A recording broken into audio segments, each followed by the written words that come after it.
முதல்ல மண்ணறைக்கு போறீங்கல்ல, மண்ணறை நம்மள்ட்ட வந்து ஒரு 5 விஷயங்கள் நம்மள்ட்ட எடுத்து வைக்குது.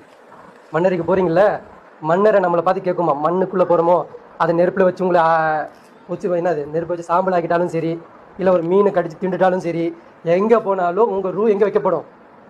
மண்ணறையில் வைக்கப்படும். அந்த வேலையை அவங்க பார்ப்பாங்க. யார்? அதுக்குன்னு நியமிக்கப்பட்ட மாணவர்கள் என்ன பண்ணுவாங்க?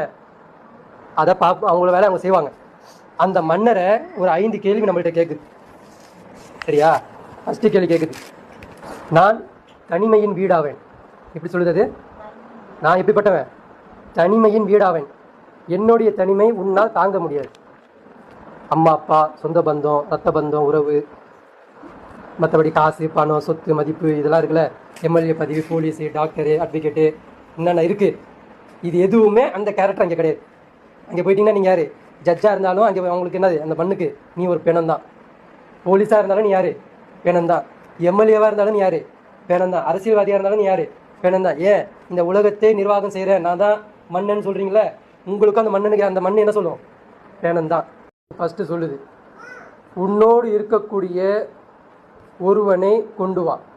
எப்போவுமே உங்ககிட்ட இருக்கிற மாதிரி ஒருத்தனை நீ கொண்டு வந்துரு. மன்னரை சொல்லுது நம்மளை பார்த்து. என்ன சொல்லுது?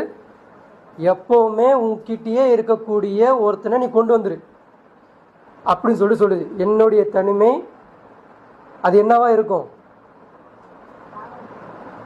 என்கிட்ட எப்போவுமே நீ என்ன பண்ணிடு, ஒருத்தனை கொண்டு வந்துரு. அந்த தனிமைக்கு அது என்ன பண்ணும்? உனக்கு ஆறுதல் தரும். என்ன கொண்டு வரணும்? குரானை கொண்டு வான்னு சொல்லுது. குரான் என்ன பண்ணும்? நம்மளை என்ன பண்ணும்? அங்கே வெளிச்சம் கொடுக்கும். உங்ககிட்ட எப்பவுமே இருக்கக்கூடியது எது?